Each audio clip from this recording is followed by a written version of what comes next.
Here we are on the North Fork of the Flathead River.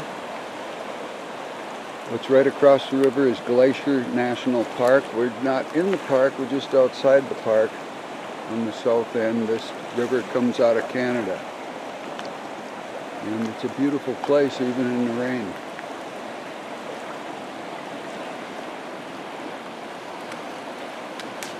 Here we are with Eric Bissell today, again. Look what we found in the middle of this debris pile. Talk about this in a minute. Check out this riverbank here. Ripped up by the roots. Look at these weeds. Not even weeds, these are saplings. Tremendous flood came through here. When was this, you think? This spring. This spring. Yep. Big runoff for a while. Montana River rock. Look at these colors.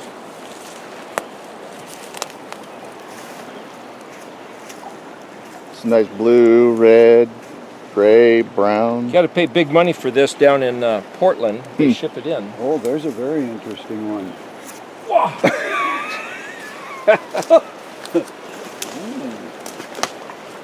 I don't know if that's natural coloring, but it's pretty. Humans have been here. Humans have been here. I don't know, so, you know, somehow I like these natural colors better than that. Boy, this one looks like it was sheared with a saw. Look at that, a straight cut. Oh, is that a natural phenomenon? You think that's natural, that it broke like that? Yeah. Is that? It did, and it is a little worn. Well, the reason I tell Some of you those is are that pretty 'cause this brittle. is raised right here, so it broke quite a while back and got worn. The Interesting, softer the grain stuff is going got this way, but yet it worn was off. able to be sheared off like that. Yeah, might have just got clunked hard with another rock in the Gosh, but look at these, rapid water. just the interesting layering of. Each one of those layers represents 10 billion years. It's like that other video did, you know, the game of rocks. What does that mean? That'll be another video, but I'm just saying there's some great stories in rocks if you know how to read them.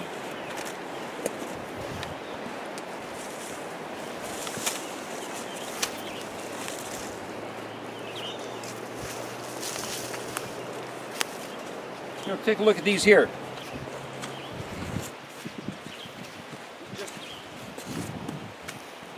Montana riverbank.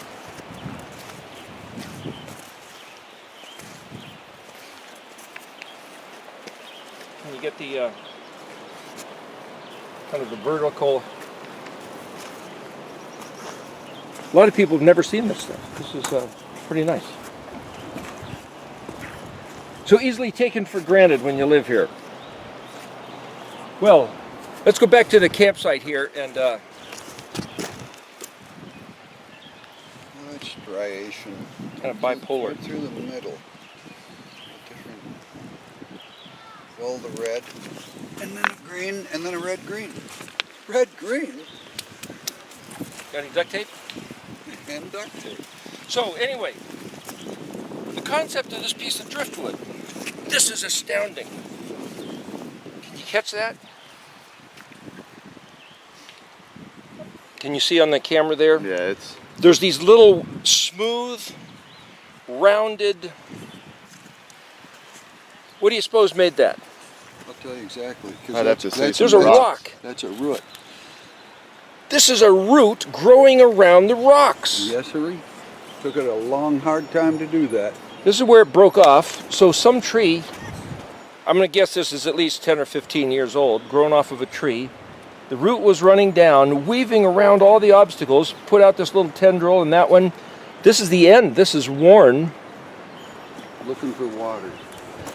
Every divot was a maneuvering around one of these round river rocks here. This is incredible. It's lightweight, it's smooth.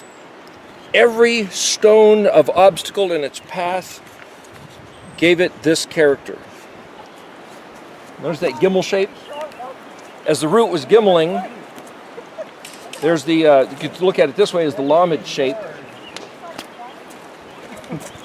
Close, son. But every obstacle in the course of this route, as it gimmeled down its life, look at that, there's some more. Me and Dad ergonomically right. The point is, what gives this route its beauty, the word sheresh, shin reshin, is the word for root. Let's head on, it's starting to pick up some rain. It's also branch. But as we progress through our life, the course from Aleph to Tav, from A to Z, here to there, it's the obstacles and the way we maneuver around them which ends up giving us the beautiful character that we end up being, is each person. So let's head back this way.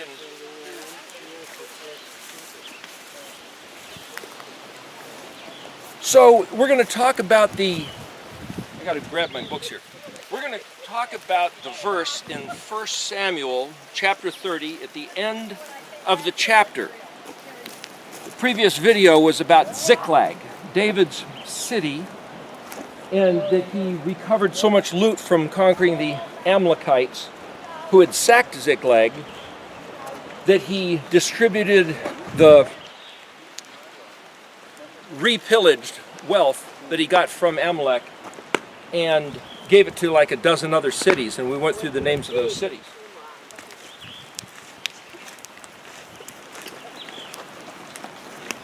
Here, you want to give a hoot and a holler? That's right. Yahweh help us.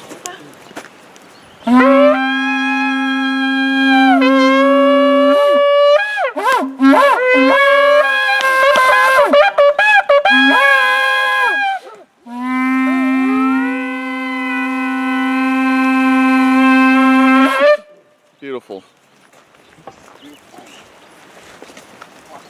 So in the end of 1 Samuel 30, David had been hunted for years by Saul. The Philistines didn't trust him. His own men were mutinying and wanting to kill him. One wife that he had, Michal, that was Saul's daughter, had been given to somebody else, and David was left in despair with nothing. His own wives and family and city was burned and ruined. The family had been taken captive by the Amalekites. And this verse says, David strengthened himself in YHUH. And so we were talking about how did he do that. It doesn't tell us how. But if you read through, so it's not raining too hard. We're just going to go through a couple things here. Yeah, we could stand under this tree. Well, you can stay sitting there. It's okay. If you stay sitting there, then you can give commentary. So if you go back to the end of 1 Samuel,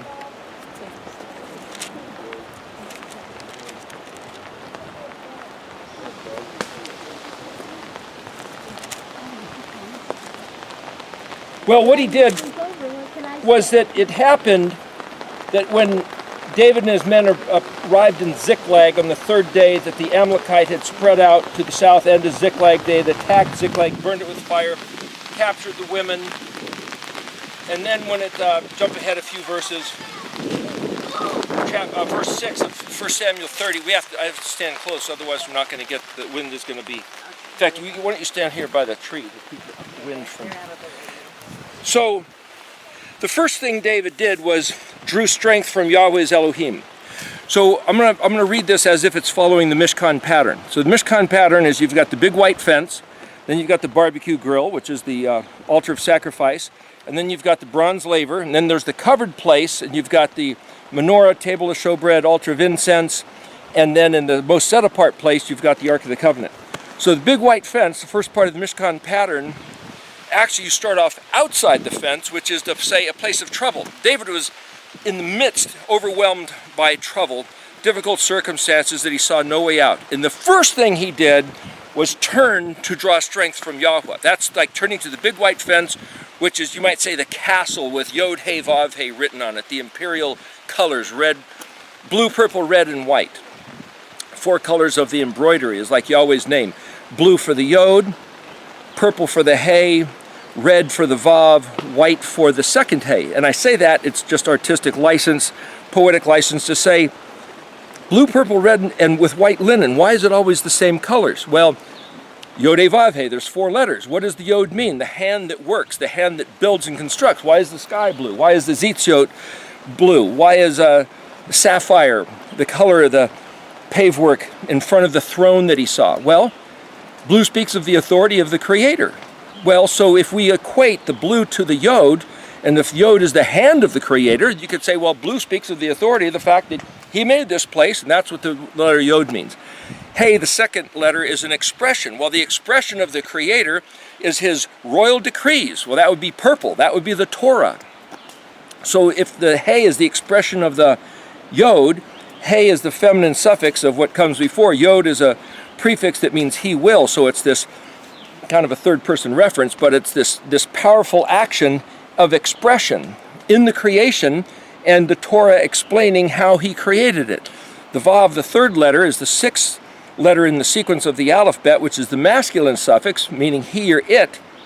So you could say there's this anthropomorphizing of that expression as the Mashiach, or a man walking in the ways of the Torah would be the Vav walking in the ways of the Hey of the Yod, red. Well, the word Adam means red.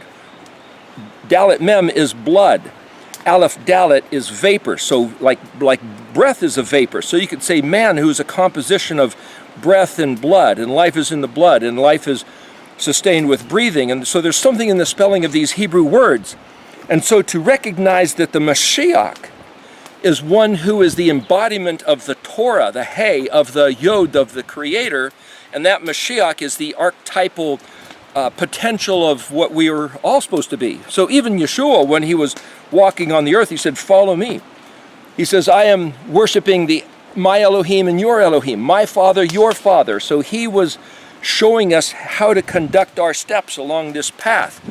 And as we walk in those steps along this path, and when Yeshua koofed out of here after he had Zadied resurrected, remember 40 days he walked the earth after he resurrected, then he koofed, ascended. 10 days later was Shavuot, or Pentecost. Pentecost means count 50, it's a Greek term, but the point is, he was around for 40 days in a kuf essence after he Zadied. So I'm just trying to play in the alphabet to some of these concepts, where the people that walk in his ways like him, well, that's doing what the Torah said. So he said, do righteousness, and to be clothed in robes of righteousness, which is white linen. It's a typical, you might call it a metaphor. White robes of righteousness is to say walking in the ways of the Torah. And when he left, he said, I'm going to send you the Ruach HaKodesh to lead you and guide you in the way that you should be walking, which is in the ways of Torah, which is doing righteousness. So that second Hey, being a picture type of white linen, is to say the expression of the Vav. The Hey of the Vav is the Vav man, the man walking and conducting himself as the Mashiach of Israel, whether it's you or me or David or Joseph or Moshe or Yeshua or any one of these people can be technically what a Mashiach is. But the point of saying the Mashiach must conduct himself in an expression of righteousness, which is the second Hey. The first Hey, what is righteousness? It's defined by the instructions of the Torah, which is the Yod, the hand of the Creator, manifest literary in words, lexicographically you might say, by understanding words, which is what this whole study of Hebrew, which is Ivrit, which is what the letters are all about. So as we conduct our path, we're supposed to stay on the straight and narrow. But if you're thinking, oh, straight and narrow, right down this path, that's the only right way, and your life ends up looking like this, it's like, what the heck? Is this contrary to the straight and narrow? No, look it. Just like that other one we found, it looks convoluted and twisted and distorted, but it's working its way around the obstacles. So somehow he gave us this great paradox that YHUH himself, our Elohim, is going to allow us or cause us, or it's his game, he's going to put all these obstacles and expect us to walk this course in a straight and narrow way, not turning to the right or left. In fact, the word that means twisted, turned, going this way and that way, all over the place is literally the word Satan, which is Somic Tet Nun. But there's a difference between contorted and being, you might say, distorted. To walk the straight and narrow in this type of a path, a serpentine path, without being deviant, is like, where do you get the definitions of those words? In the Torah. What we do, according to what he said, is the definition of either righteous or wicked. In other words, if we do what he said, by definition, that's righteousness. If we don't do what he said, by definition, that's wickedness. So we need to find out what he said to do. So, if David turns to YHUH, and that's the big white fence, that's like the Yod, then David's job is to figure out what did he say. So the first step inside the big white fence is the barbecue grill. So the concept of the barbecue grill equates to the Torah. So take a look at this barbecue grill right here. Here we turn to YHUH to gain strength. That's step one. Step two, what did he say? Here's the barbecue grill. And notice that there's lines. So the letter Kaf is an open hand, and so the lines of your fingers correlating to the lines of the grill, correlating to lines of text. That's where I get the equivalence of the barbecue grill being the Torah lining up with the letters Kaf and Lamed. So the big white fence lining up with the letters Het, Chet, Tet, and Yod have to do with the identity of the Creator, the Emperor of the Kingdom of Heaven, the Infinite One, our Father. But what he said is the lines of instruction. And remember in Exodus 25, the barbecue grill was put right inside the fence. Whatever that looked like. Andrew Hoy has one idea of this round scope of the Mishkan. Typically it's drawn as a rectangle. Regardless of the way it's built, right inside the fence. What does that speak of? Well, day one of creation, he separated light from dark. So we're out in the darkness, like David in his situation, like us in our predicaments, the obstacles in the path of like these roots growing. And then when we turn to Yahweh, our Elohim, Yod He Vav He, just the name, just the concept that he is the Creator who built this place and says, turn to me. As soon as we turn to him, not that we know anything about him other than he built this place, instantly right in front of us, wham! A place of sacrifice where you give of yourself. That's where you put yourself on the altar and separate out the ways of the kingdom from the ways of the world.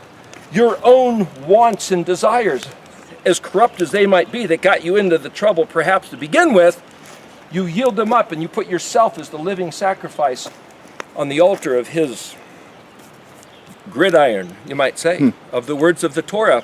And then your only task at hand, having said, Yahweh is my Elohim, I have to gain strength from Yahweh. What did he say?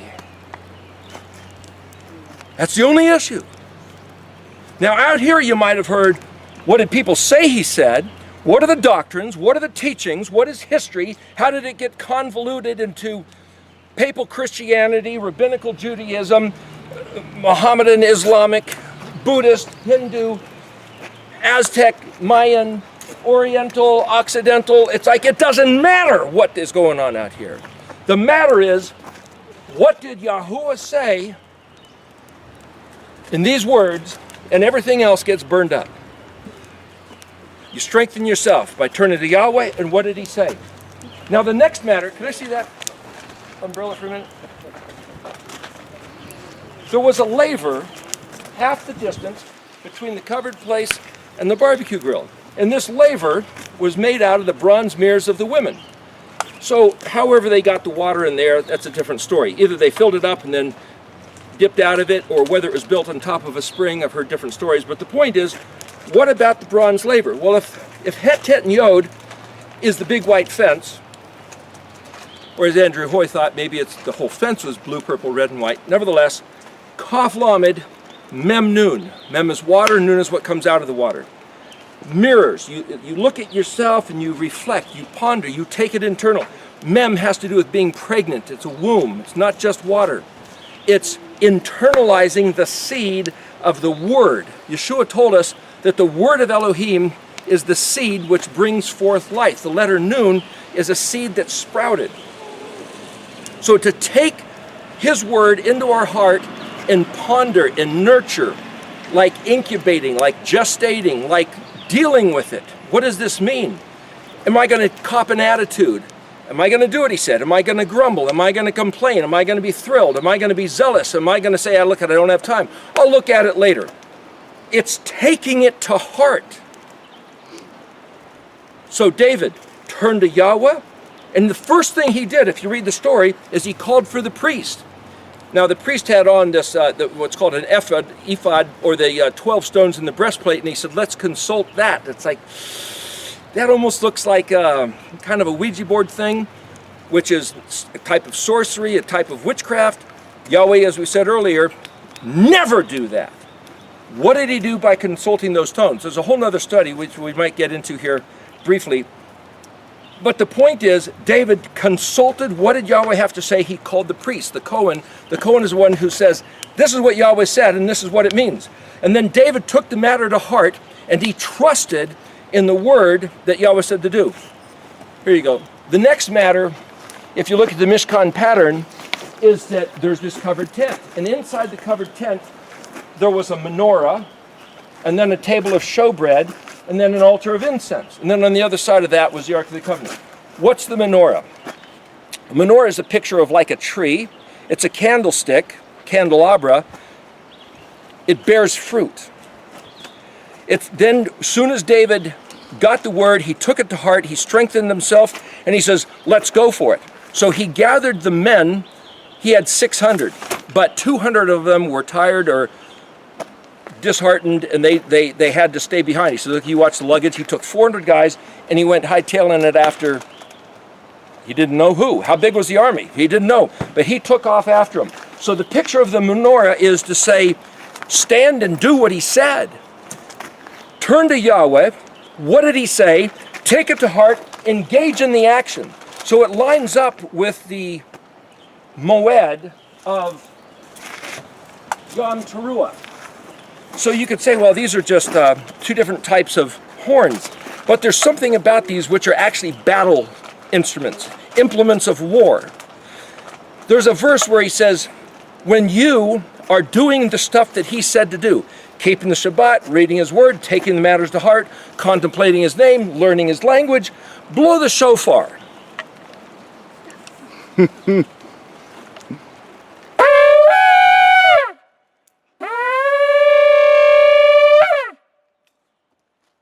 And as you do that, week by week, day by day, your voice takes on a characteristic unlike anybody else's.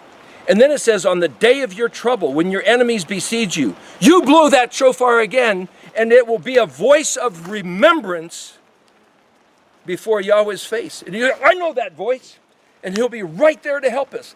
That's what it says. So blowing their shofars is not just a matter of a cultural custom. It's a matter of, Yahweh, this is my voice. I'm remembering what you said to do. We are engaged in the action of doing it so that you will know we're listening and that we're remembering your words, that you're our Elohim. And no matter how big the army is that's coming against us, no matter how evil Antifa or the Black Lives Matter or the Illuminati or the Gateses and Soroses, no matter who they think they are,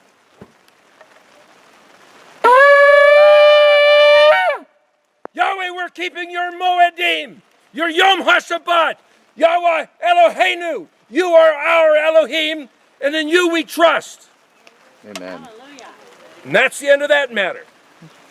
And this lines up with Yom Teruah, the place of the menorah. The next piece of the Mishkan was the table of showbread, a place where there was 12 loaves, a place for the gathering of people to come and eat. Lines up with the letter ayin. It's a picture of a fruit. It's a picture of an eyeball, and it means weigh, measure, balance exactly, consider carefully. Weigh what? The fruit that you bear doing what he said. So as we do what he said in righteousness, with an eye for our neighbor, lines up with the beatitude that says, blessed are the merciful, for they will receive mercy. With the measure you use, it will be measured to you. And Yahweh says repeatedly, a man's way will be returned on his own head. Yep. So when the calamity comes, whatever happens, we're going to get what we have been spending our life dispensing to others. And whoever these guys are doing vile things to others, you guys are going to get what's coming back on your head because YHUH said so. That's written in the words. You better watch what you do. The point is, the next letter, so David remembers this. What he does as he goes on this campaign to find out who burned Ziklag and took all their people, at the place of the Ayin, it says he found somebody. He sees something. So as you're doing what he said, Yahweh provides. Whether it looks like an obstacle that you got to move around, a rock, as the root is seeking its way through the course that's not so straight, but he says conduct yourself on a straight course, he suddenly finds this guy who's almost dead. They give him food and drink, they recover him and say, who are you, what's going on? He says, I was hanging out with the Amalekites, perhaps he was a slave, I'm an Egyptian. He said, we burned Ziklag. David said, can you tell me where they are? Where are they? He says, yeah, I'll lead you if you don't turn me back in, if you don't kill me. So David said, okay. So now they're talking about it. That's the letter Pei, altar of incense. Okay, now what do? We got to go for this. We're committed. We're on track. He leads them quite a ways. The Amalekites filled the valley. They were partying, reveling, drinking, eating, cavorting. They were doing it. They had just been on a campaign similar to Vikings, or similar to what we read about the Mayans in that movie that Mel Gibson did, Apocalypto. It's like, oh gosh, why do we have to deal with stuff like this? Welcome to planet Earth. It just is what it is. David and 400 guys. There might have been 10,000. There might have been 80,000. Sometimes they had campaigns of 180,000 or 500,000 one time. We read different stories in the Bible. I mean, the valley was filled with guys. David and his 400 men killed every one except 400 youths that took off in camels and ran. So you might say the blossoming of the success is a picture of the Ark of the Covenant and the letter Zadi. So, just to go back into this. How did David strengthen himself in YHUH? You turn, first, right in the, you noticing the darkness, you turn to the big white fence. It's like, there was darkness and he said on day one, let there be light. Yahweh is my Elohim. What did he say? Yahweh separated water from water, like the second moed of unleavened bread, separating leavening from unleavening of the bread. And he said, don't let there be found in your house, in any of your possession, leaven. So the first day, just like the first Pesach, just like the first moed, which was Pesach, he said, you guys are slaves in Egypt. That's the darkness. That's the dungeon. And I am Yahweh, your Elohim, rescuing. He pulls them out. And he says, not that you guys are now anarchists with no law. He says, I am now your Elohim. You do what I say. That's what it means to be he being our Elohim and we his people. What did he say? And do it. And if you have a rotten attitude about it, I don't want to keep the law. I don't want to eat when he said to eat. I don't want to rest and work when he said to work. Well, then he ain't your Elohim. And you're outside again in the darkness. And you got nobody to blame but yourself. He said something, and you conduct your heart on the way it should be going, and you do what he said, because we're facing a civil war in this country as of this weekend. If you look at Seattle, and this isn't any fun and games sitting in church singing la-la songs anymore. The point is, you get up and do what he said. That's the menorah. And you be careful to bear the right fruit. The letter I and the table of showbread. And the Pei, the altar of incense, lines up with the beatitude that says, blessed are the pure in heart, for they shall see Elohim. And the victory that he provides, that he promises to provide his people, and only his people, you got the wrong Elohim, you got no promise of victory. You're singing songs to the wrong God, you got no promise of success. He says, if you don't listen to my words, I cannot hear your prayers.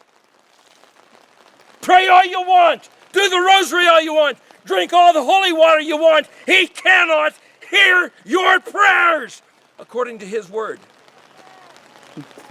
You do what he said, and the victory is promised. His word's not mine. And that letter Zadi is as significant as the Ark of the Covenant that it's represented by, and the resurrection of Yeshua, HaMashiach of Israel. And if your rabbi tells you he's an infidel, your rabbi is the infidel. Yeshua is the Mashiach of Israel, whose story is told in the 22 letters of the Ivrit Aleph Bet. For us to learn that and count on that is the strengthening. And to realize that as Yeshua rose up out of the grave, ascended in the heavens, he said he's coming back. When he comes back, he's the Resh. The Reshin, the Sheen, the monogram of El Shaddai, the Almighty, the purveyor, the giver of all the benefits, the destroyer of all opposition. No one can stand before him. Every one of our knees will bow. And Yeshua, the preeminent one, as his ambassador, the Gimel Bet of Aleph, claiming to be the Dalet, Haid as the Vav who was Zion, so that man can turn back and enter through him being the Dalet to Gimel back to the Bet, the house of our Abba Father. The message of validating him in the Aleph Bet, to study the language, is to study the future, is to study eschatology. This is what's in front of us. And if I'm wrong, well, there's an interesting story in the book of Judges. Some Edomites, I think they were claiming that certain land of Israel was theirs, and they wanted it back. And there was no king in those days of Israel.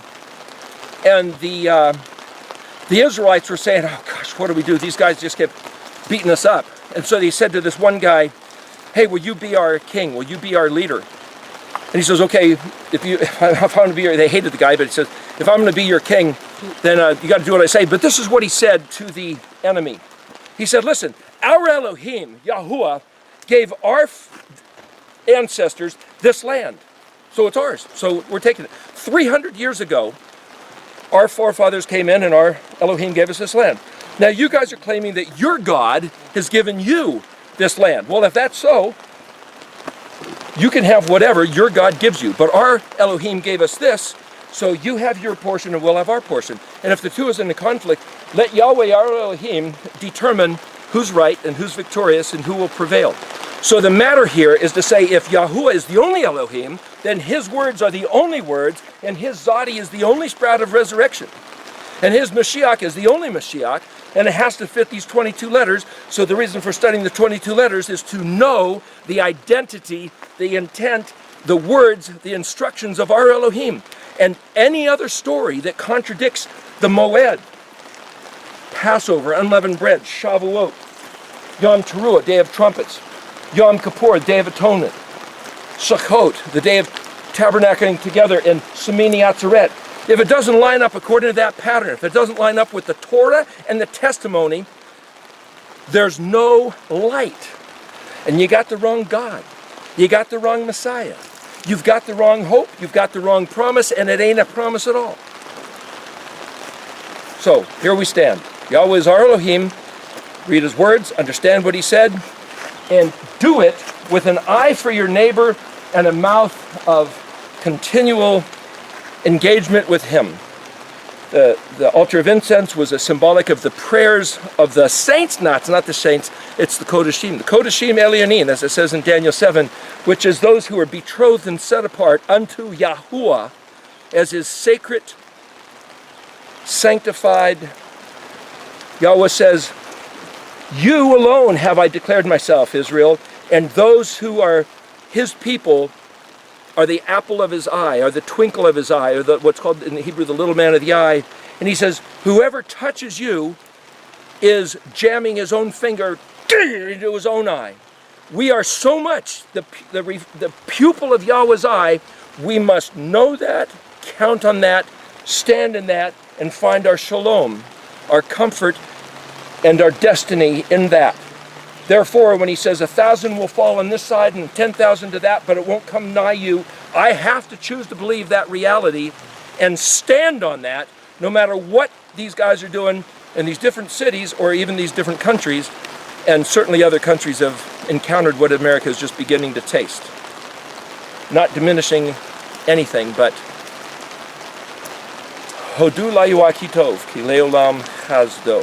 Give thanks to Yahweh, for he is good, and his mercy is forever, which means that same heart of his mercy is accessible to us today. And that word chesed is also the word not just mercy, but secret refuge, like standing under the umbrella. Anything else you want to throw in? Schlenkmeister? Thank you very much. Who could add to that? All right, Shabbat Shalom.